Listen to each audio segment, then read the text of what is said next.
Hoy vamos a hablar de un caso clínico que es de una pacientita que actualmente está internada en la unidad de terapia intensiva de esta institución, pero ingresó primeramente por servicio de ginecología.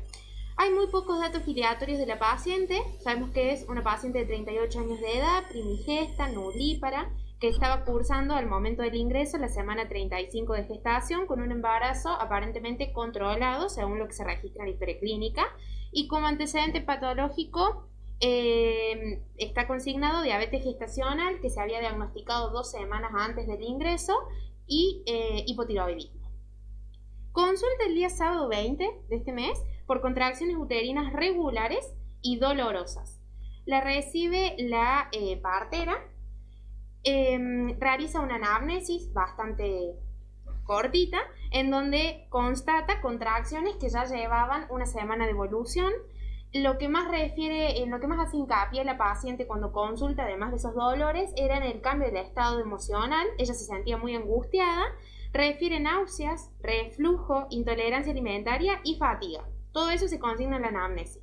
En cuanto al examen físico, solamente se registra signos vitales normales y paciente orientada en tiempo y espacio, y después en la parte gineco-obstétrica, los latidos cardiofetales positivos de 145 latidos por minuto con poca variabilidad, movimientos fetales activos, dinámica uterina, 4 aumentos de tono en 10 minutos, se realiza tacto vaginal y se constata un cuello posterior blando y cerrado. Se decide el ingreso de la paciente a sala común, sala general.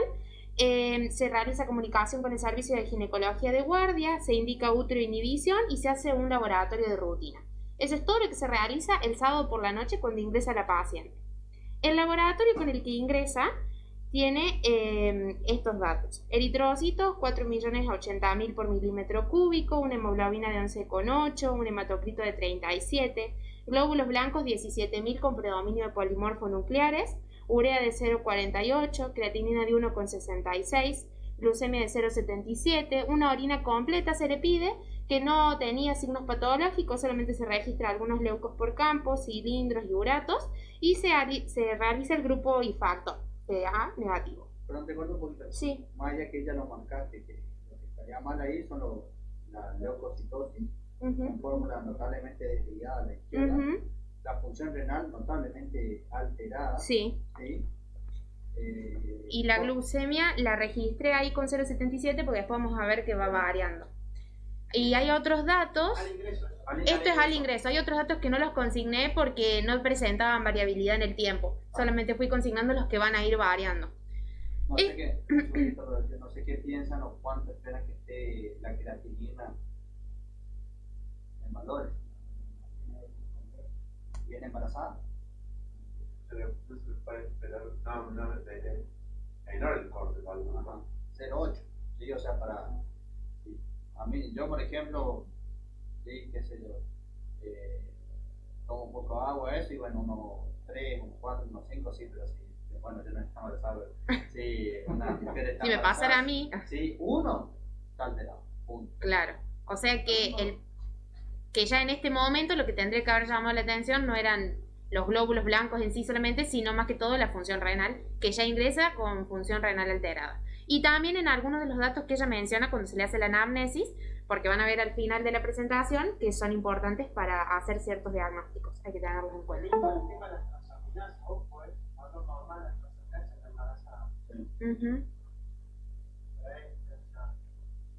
Sí.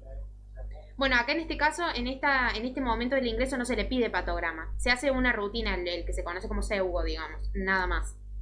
El día domingo 21 se realiza un examen físico y solamente se constata en la historia clínica que la paciente estaba estable, que hay movimientos fetales, que los latidos cardiofetales son positivos y que hay dinámica uterina aislada. Por ende, la paciente continúa internada en la sala general con las mismas indicaciones que el sábado a la noche. No cambia absolutamente nada. El día lunes 22, al mediodía, la paciente ya se encuentra somnolienta, con anorexia, no se alimenta, refiere dolor generalizado, y en cuanto a la parte gineco-obstétrica, hay movimientos fetales, hay latidos cardiofetales, y la dinámica uterina ya era negativa, ya que estaba haciendo efecto la útero inhibición. Eso es a las 12 del mediodía. Horas más tarde, ya los movimientos fetales no se registran y los latidos cardiofetales se registran 130 latidos por minuto con poca variabilidad. Entonces se hace comunicación con el servicio de ginecología y se pide una ecografía con Doppler fetal.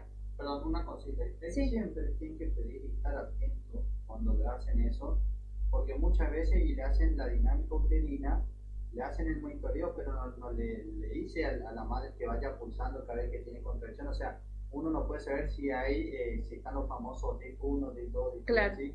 Entonces hay que estar atento. Muchas veces viene, le escucha el latido y ya está. Sí. Uh-huh. Vamos, así que hay que estar atento y que vaya pulsando cada vez que tiene contracción.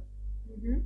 Bueno, se pide una ecografía con Doppler fetal y yo de acá destaqué 3 partes importantes. A nivel de la arteria umbilical, informa el ecografista aumento de la resistencia. A nivel de la arteria cerebral media, informa vasodilatación vascular cerebral. Y el índice cerebro umbilical se informa como alterado, indicando redistribución de flujo. Después de que se hace ese laboratorio, que fue esa ecografía a las 7:30 de la tarde, se pide un laboratorio prequirúrgico y se decide ingresar a la paciente a cesárea de urgencia a la medianoche. O sea que ya era martes. La paciente antes de ingresar... Claro, marca la madrugada. El martes a la medianoche. ¿A la noche o marca la madrugada? O sea, el lunes a las 19:30 se pide la ecografía. A la medianoche se la ingresa a cesárea. Ya pasa a ser martes. Martes recién empezando. Claro. No.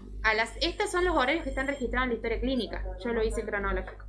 Ya antes de entrar a cesárea, la paciente está somnolienta, tiene náuseas, sigue con la intolerancia alimenticia, está anoréxica, ya se la observa con ictericia y manifiesta ya no dolor generalizado, sino dolor en el hipocondrio derecho. Se registra el NST de los controles fetales, que se informa como no reactivo, con latidos de 130 por minuto, sin variabilidad y plano. Y la dinámica uterina eran 2 aumentos del tono en 10 minutos. La valora el servicio de cardiología, le otorga un riesgo quirúrgico ASA 3 e ingresa a la paciente al quirófano con este laboratorio prequirúrgico, en donde ahora sí se le piden enzimas hepáticas que se ven muy elevadas. Se pide bilirrubina, la bilirrubina total aumentada con predominio de la directa, pero ambas también están aumentadas. La creatinina siguió aumentando porque el primer laboratorio que teníamos daba 1,6, ahora ya tenemos 3,5. Las plaquetas de 130.000, o sea que ya están por debajo del valor normal. Bien. Y el coagulograma, que ya también nos daba alterado. Así ingresa la paciente al quirófano. Cuando sale del quirófano se le vuelve a repetir el laboratorio y no había mucha variación en cuanto a estos valores, así que no lo volví a repetir porque era más o menos similar. Como no había lugar de internación en la terapia intensiva, se decide internarla en UCO para tenerla monitorizada. Ahí tenemos falla hepática, ¿sí? Uh-huh. Tenemos falla renal. Uh-huh. Y plaquetopenia. Tenemos factores de la población ya alterados, que puede ser tanto hepático, hematoléquico, coagulopatía, destrucción, consumo. Además, ya tenemos muchas cosas más. Uh-huh. Exacto. No una sola. Claro. Esto es el martes a la medianoche y la paciente había ingresado el sábado a la noche. Cuando ingresa a UCO, se informa a las 2 de la mañana que la paciente tenía tendencia a la estabilidad hemodinámica, posquirúrgica, orientada en tiempo y espacio, con somnolencia residual y se le otorga el diagnóstico presuntivo de síndrome HELP. Ese mismo día, a las 6 de la mañana, la paciente ya se encontraba desorientada en tiempo y espacio, con hipotensión, afebril, continúa la ictericia, que ya se veía previo a la cesárea, y se decide pedir un laboratorio de control.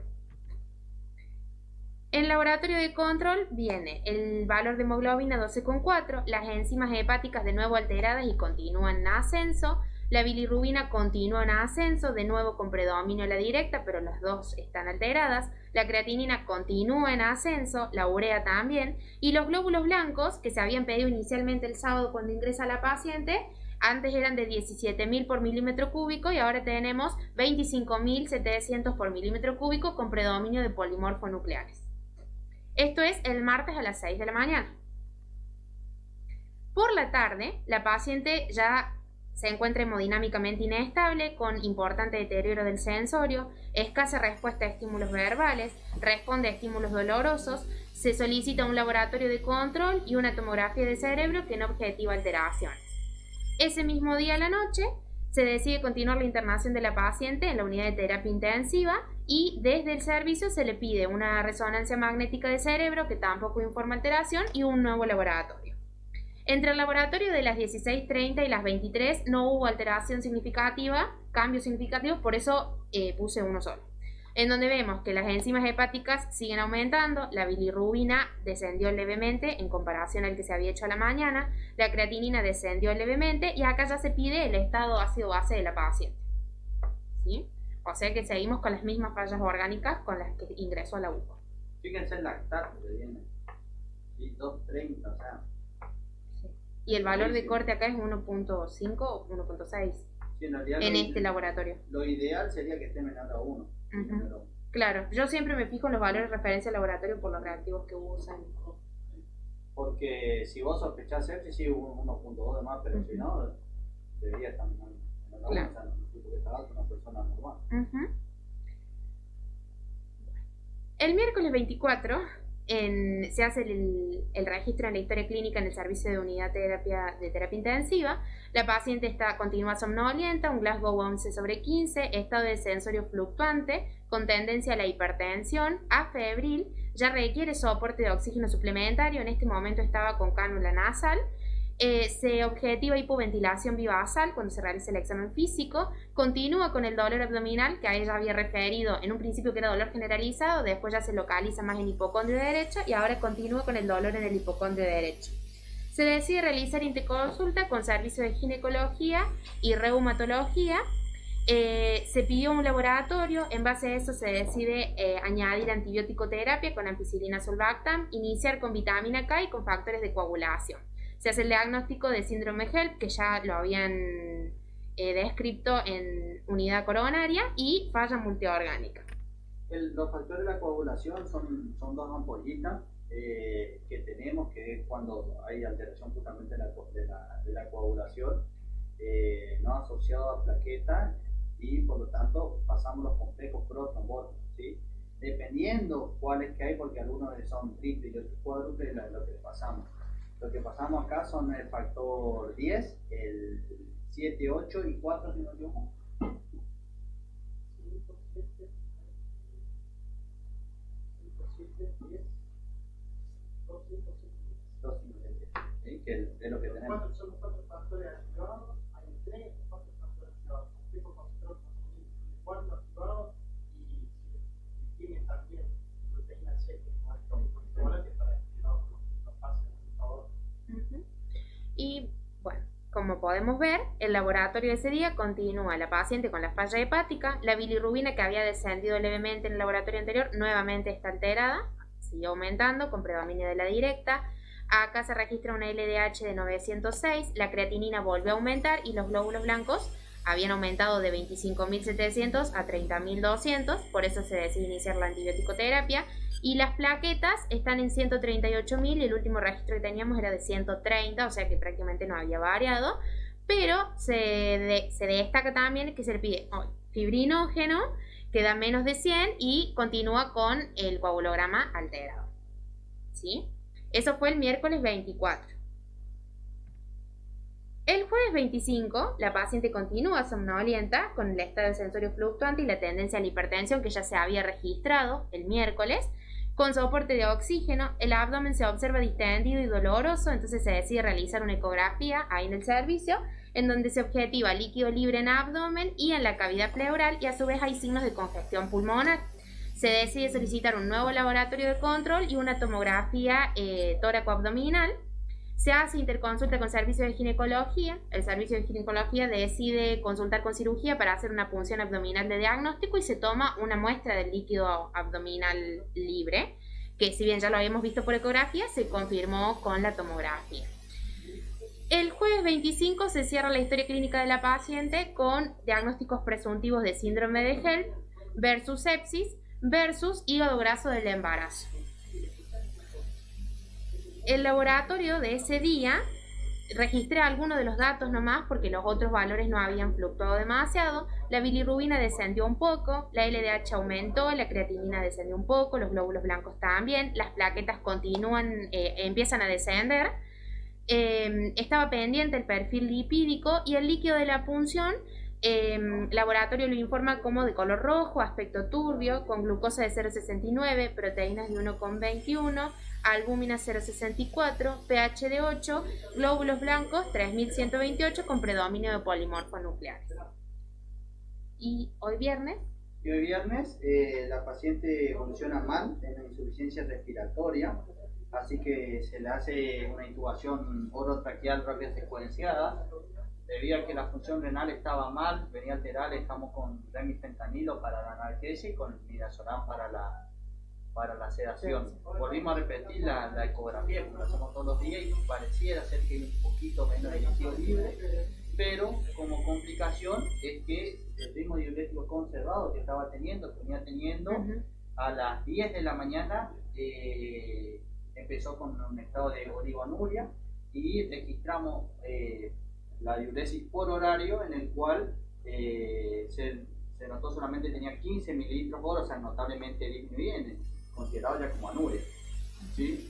La conducta que tomamos, aparte de los laboratorios, que ya le voy a leer, eso es previo a la intubación, los laboratorios, es forzar la diuresis y como tenía una PVC elevada, ¿sí? Medición por la vena cava, lo que hicimos fue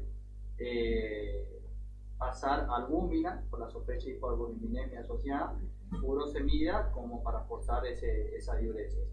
Y seguimos el monitoreo neurológico, como ya la paciente está intubada, y vamos a ver qué hacerle, colocamos el monitor BIS y que esté en los rangos terapéuticos de entre 40 y 60. El laboratorio que tenía esto es previo a la intubación, donde venía fluctuando, ¿sí? la creatinina de 4,62 para la mañana con 4,11 el día anterior, ¿sí? La bilirrubina total 4,20 pero en línea indirecta, un cloro de 103, la eritrosementación fue en aumento. Lo que apareció ahora que llamó mucho la atención también el cuadro anémico, que no lo tenía, claro. ¿Sí? Con 25 hematocritos, o sea, caía casi de 7 puntos de hematocrito. Claro. Y no solo el hematocrito, sino también la hemoglobina. Claro, que venía hasta 11,8, había sido lo más bajo, sí. Y ahora descendió bruscamente. Y a 8,4, o sea, pensando en una hemodilución, no, o sea, hay algún consumo también de eso. La sodio y potasio normal, sí, aceptable en realidad. Las plaquetas 122.000, ¿sí? Sin contar con el 4 unidades de plasma fresco congelado que le pasamos anoche, ¿sí? O sea, también tendrá algo que ver. Y ese laboratorio... Y el perfil lipídico no llegó, ¿no? El perfil lipídico no llegó, y el laboratorio posterior a la intubación lo estoy esperando con albúmina también. Claro. Y el modo Proti para ver si hay así. Que hasta el momento no se habían informado, por eso no se los menciono. Bueno, el día de ayer entonces nos quedamos con estos 3 diagnósticos presuntivos y además la interconsulta con reumatología. Entonces, para cerrar, hice como unos tips de cada síndrome presuntivo que se hizo, diagnóstico presuntivo que se hizo, para ver qué tuvimos en cuenta y por qué llegamos a eso. De síndrome HELP, lo principal que hay que tener en cuenta es que se dan las embarazadas a partir del segundo trimestre y que incluye el periodo postparto, específicamente las primeras 48 horas postparto. Para hacer el diagnóstico tenemos que tener en cuenta tres criterios: la hipertransaminemia, la hemólisis y la trombocitopenia. Si están presentes los 3 al mismo tiempo, se considera un HELP completo, y si están presentes algunos y falta otro, se considera un HELP incompleto. Para hacer el diagnóstico de HELP, no necesariamente la paciente tiene que tener diagnóstico previo de preeclampsia. Puede o no tenerlo. De estos criterios están avalados por los laboratorios que fuimos haciendo a la paciente. Otra vez más. El otro diagnóstico que se hace es el de sepsis. Para evaluar la sepsis utilizamos la escala SOFA. Con la escala SOFA nos podemos acercar un poco más al porcentaje de mortalidad que tiene la paciente. Una puntuación mayor a 3 en el SOFA ya nos indica un fallo orgánico. Tenemos que evaluar el nivel de conciencia a través de la escala de Glasgow, el aparato respiratorio, que se hace con una diferencia entre la saturación de oxígeno y la FiO2. A nivel cardiovascular podemos utilizar la presión arterial media o la necesidad de vasopresores para puntuar en el SOFA. A nivel renal utilizamos el valor de creatinina o el volumen de diuresis. A nivel hepático tenemos en cuenta los valores de bilirrubina. Y respecto a la coagulación utilizamos el valor de las plaquetas. Hasta ayer la paciente tenía un SOFA de 7. O sea que muy elevado.